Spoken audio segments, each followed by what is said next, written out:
En octubre de 1918, un soldado austríaco fue ingresado en un hospital en Pomerania, Prusia. Se trataba del mismísimo Adolf Hitler, que había quedado ciego luego de un ataque inglés en Ypres, Bélgica. Por aquel entonces, la Primera Guerra Mundial estaba en su clímax y se había cobrado millones de vidas. A lo largo del conflicto bélico, los ejércitos desplegaron innovadores armamentos y desarrollaron estrategias nuevas con el objetivo de aniquilar a sus enemigos. Una de estas tecnologías fue el gas mostaza, que era capaz de generar graves problemas respiratorios y oculares. Los británicos utilizaron esta arma en el campo de batalla y Hitler, por aquel entonces un simple cabo de 29 años al servicio de Alemania, perdió la visión. Una vez que estuvo bajo cuidado médico, el futuro líder nazi fue sometido a un misterioso tratamiento para curarlo. Por alguna razón, Hitler nunca contó la verdad acerca de lo que sucedió en el hospital. Años después, dijo que fue atendido por una enfermera de espíritu maternal que con sus palabras de ánimo lo ayudó a recuperarse. Sin embargo, lo que realmente ocurrió es mucho más inquietante, y varios historiadores afirman que el tratamiento recibido cambió por completo la personalidad de Hitler, transformándolo en un monstruo. Hoy en este nuevo episodio de Historia Militar, te contaremos todo acerca de la ceguera de Hitler y el curioso método con que lo curaron. ¿Estás listo? Pues entonces prepárate para viajar en el tiempo. Para entender este suceso tenemos que remontarnos al comienzo de la Gran Guerra. Hacia 1914, Hitler era un hombre sin rumbo que a duras penas vivía de vender sus pinturas y que había escapado del servicio militar en Austria. Todo cambió cuando estalló la Primera Guerra Mundial, ya que sintió la necesidad urgente de alistarse al ejército y tomar las armas para defender su patria. De hecho, muchos oficiales destacaron el coraje del cabo austríaco. Uno de ellos afirmó lo siguiente: como mensajero, su frialdad y valentía, tanto en las trincheras como en los combates en campo abierto, han sido ejemplares. Invariablemente se ha presentado voluntario para ejecutar tareas en las condiciones más difíciles y peligrosas, y por ello merece enteramente la Cruz de Hierro. En 1916, Hitler fue herido por primera vez por una granada.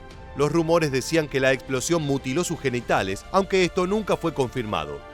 Lo cierto es que el cabo se reincorporó al servicio y siguió combatiendo hasta que recibió su segunda herida. Esta vez, sin embargo, las consecuencias fueron mucho más serias. En octubre de 1918, Hitler se encontraba en Bélgica combatiendo contra las tropas inglesas, cuando de pronto fue alcanzado por gas mostaza. Este mortífero agente químico causaba graves lesiones al tocar la piel, generando daños oculares y haciendo que los pulmones se llenaran de líquido, dificultando la respiración. Esto fue lo que le ocurrió al grupo de soldados en el que se encontraba Hitler. Tiempo después, en su libro Mein Kampf, el Führer recordó este momento de la siguiente manera: a las 7 de la mañana, tropezando y tambaleándome, me dirigía hacia la retaguardia llevando aún mi último parte de guerra del campo de batalla. Algunas horas más tarde mis ojos estaban convertidos en carbones ardientes y las tinieblas dominaban en torno mío. Un día después de ser cegado con gas mostaza, Hitler fue dado de baja, aunque los médicos que lo revisaron estaban convencidos de que no estaba afectado por un trauma físico, sino por un colapso psicológico. Según ellos, su problema era exclusivamente mental, ya que las lesiones del gas sobre sus ojos no habían sido graves. El cabo, sin embargo, afirmaba que no podía ver nada. Ante semejante discrepancia, fue enviado a un hospital en Pomerania para recibir un tratamiento adecuado. En aquella época la medicina no estaba familiarizada con el concepto de estrés de combate, un problema real que aqueja a muchos veteranos de guerra. En cambio, se creía que algunos soldados se veían afectados por episodios de histeria pasajeros, que eran peligrosos porque podían contagiar al resto de las tropas y provocar que decayera la moral del ejército. Hitler quedó bajo el cuidado del neuropsicólogo Edmund Forster, quien afirmaba ser un experto a la hora de resolver trastornos mentales. Este doctor creía firmemente que los soldados que decían sufrir problemas psicológicos eran unos mentirosos y unos cobardes, personas que en realidad querían huir de sus obligaciones militares. Como él mismo dijo, los histéricos de guerra producirán todos los síntomas imaginables por el miedo al frente. Estos son malos hábitos de un comportamiento antipatriótico y degradante. Cuando Forster atendió a Hitler, creyó primero que el austríaco había inventado su enfermedad para huir de la batalla. Pero enseguida le quedó claro que no era así, ya que el cabo quería regresar a la lucha. Es por esto que el neuropsicólogo aplicó un curioso tratamiento para convencer a su paciente de que no padecía ningún mal. Un día ingresó a la habitación de Hitler y lo engañó diciéndole que su ceguera sería permanente y que no había cura posible. De todas formas, le dijo, existen milagros y es posible que recupere la vista. La voluntad puede producir hechos insólitos y superar la debilidad del cuerpo. ¿Es usted uno de esos hombres? El doctor siguió. Los hombres corrientes permanecen ciegos. Sin embargo, los hombres extraordinarios se fuerzan a ver de nuevo. ¿Tiene usted la fortaleza de conseguir lo imposible? A continuación encendió una cerilla y le dijo que si era capaz de ver la llama, era porque Dios lo había elegido para liderar Alemania y derrotar a los enemigos de su patria. Entonces, súbitamente, Hitler murmuró que sus ojos habían sanado y que su vista estaba recuperada.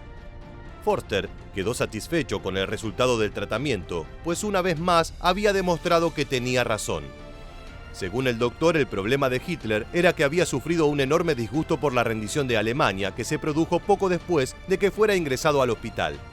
La decepción por el fracaso de la guerra y la sensación de que todos sus esfuerzos habían sido en vano le provocaron una crisis nerviosa que la mente del futuro líder nazi procesó a través de una ceguera de origen psicológico. Ciertos historiadores afirman que este particular tratamiento cambió por completo la personalidad de Hitler. Como resultado, quedó convencido de que era un superhombre bendecido por Dios, destinado a dirigir Alemania y exterminar a sus rivales. De esta manera, su megalomanía tendría su origen en la cura del Dr. Forster. Años después, el neuropsicólogo fue testigo de cómo el cabo austríaco que había atendido en la guerra iba acumulando poder hasta que Alemania entera quedó en sus manos. Forster se convirtió en un ferviente opositor al nazismo y planeó revelar todo el asunto de la ceguera histérica del Führer. En julio de 1933 convocó a varios periodistas en un café de París para contarles todo lo que había ocurrido. Lamentablemente, el gobierno francés impidió que la información saliera a la luz por temor a que eso pudiera atraer la furia de Hitler. De la misma manera, los periodistas no divulgaron lo que sabían para no ser perseguidos por la Gestapo. Pero lo más inquietante sucedió al mes siguiente, en septiembre, cuando el doctor Edmund Forster fue hallado en el baño de su casa muerto de un disparo. A su lado había una pistola que ninguno de sus familiares y amigos sabía que poseía. Oficialmente se dijo que había sido un suicidio, pero el médico ya les había advertido a los periodistas que su vida corría peligro y que su hora final llegaría pronto. El hecho nunca fue esclarecido y al día de hoy, la muerte de Forster continúa siendo un enigma. Llegamos al final del video y queremos preguntarte, ¿crees que el tratamiento médico cambió la personalidad de Hitler? Déjanos tu respuesta en la bandeja de comentarios aquí debajo y no olvides suscribirte a nuestro canal para conocer muchos más sucesos militares que dejaron su huella en la historia. Muchas gracias por acompañarnos hasta el final y quédate atento a nuestro próximo video.